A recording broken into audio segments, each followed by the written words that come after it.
Looking at this massive, unbroken green circular table, it is hard to perceive the months of diplomatic deadlock it represents. The fate of the Vietnam War stalled over the physical shape of a piece of furniture. Negotiators argued that a round table implied equality, while a rectangle signaled hierarchy.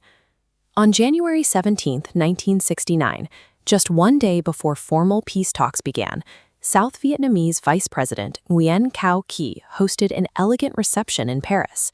This Gala for Peace was a public demonstration of diplomatic progress.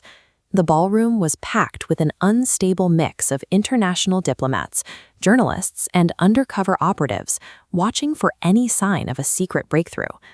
Outside, the streets were equally tense. French helmeted riot police stood ready for a repeat of the 1968 student uprisings, following rumors that protesters planned to use the Gala as a stage for direct action. TU's Gala is a pressurized arena where the world's most powerful players are now locked into a zero-sum conflict, a space where every move toward victory for one side necessitates the total defeat of another. We can map these visible power struggles onto an X and Y axis. This grid helps us visualize the competing interests functionally trapped inside the room. The X-axis represents the street war. On one end, French security demands absolute order to protect the nation's reputation. On the other, student activists are plotting to smuggle the flag of the NLF out of the Gala. The NLF, or National Liberation Front, is the communist political organization fighting to overthrow the South Vietnamese government. The vertical Y-axis captures the shadow war. Here, a rogue back-channel operation is attempting a secret meeting with North Vietnamese leaders, while a team of official U.S. loyalists works to identify and expose them. In the zero-sum mechanics of this board, these factions are mutually exclusive. If the activists fly their flag, the security forces fail. If the back-channel succeeds, the official diplomatic process is undermined. The Shadow War was led by Henry Kissinger, operating under a false identity to bypass official channels. He was being actively hunted throughout the evening by the loyalist delegation of Cyrus Vance. The structural design of this political game ensures that these immense temporal powers eventually exhaust and neutralize each other in a stalemate. There is, however, a fifth group in the ballroom that the spies and diplomats fail to account for. It consists of Christian students, an old Vietnamese pastor, and a coordinator from the IFES. IFES is the International Fellowship of Evangelical Students, a global network of university ministries. This group is pursuing a hidden set of objectives: protecting fellow students from radicalization, maintaining their own integrity, and initiating authentic conversations about the spiritual nature of peace. Their goals represent an orthogonal win condition. In geometry, orthogonal lines exist at right angles and never intersect. On our game board, this faction exists on a new vertical z-axis. Because they operate orthogonally, this faction can achieve total victory regardless of what happens on the floor below. They can succeed even if the flag is seized or if Kissinger's meeting is compromised. This faction's power is ontologically invisible. They are not hiding secrets or using aliases. They simply possess a category of power that the world's intelligence agencies don't have the tools to recognize. By the final act of the Gala, the room descends into chaos.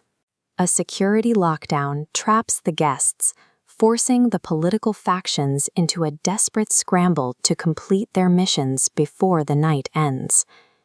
In a quiet, ignored corner of the ballroom, the elderly Vietnamese pastor and a young student working as a waiter finally find each other.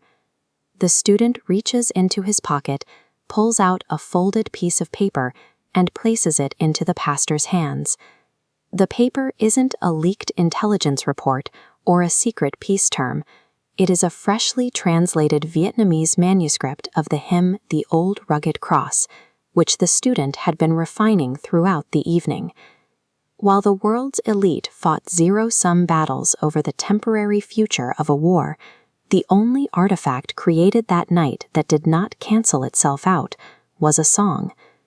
If we fast forward through the next several years, we can see the historical half-life of the political agendas fought for on those X and Y axes. The official Paris Peace Accords, the ultimate goal of the diplomats in that room, held for only a few years before collapsing entirely. History eventually overwrote every political win from that night. The fall of Saigon, the end of the Republic of Vietnam, and the dissolution of the NLF rendered the Gala's headlines obsolete. Every secret deal and strategic victory negotiated by the powerful figures in that ballroom was eventually erased by the turning of history's wheel. However, the work of the fifth faction endured. That student's translation of the hymn was published and is still sung by Vietnamese congregations over 50 years later. The Evangelical Church of Vietnam survived colonialism, the war, and the fall of the government, outlasting every political power represented at the Gala. Earthly power is fragile because it requires constant defense, secrecy, and the exhaustion of its enemies. A political secret inside a manila envelope is only as safe as its cover. A spiritual seed, however, is invincible, growing steadily and unstoppably through the cracks in the world's power structures. You cannot checkmate a seed. The headlines of 1969 are long dead, but the hymn is still being sung today.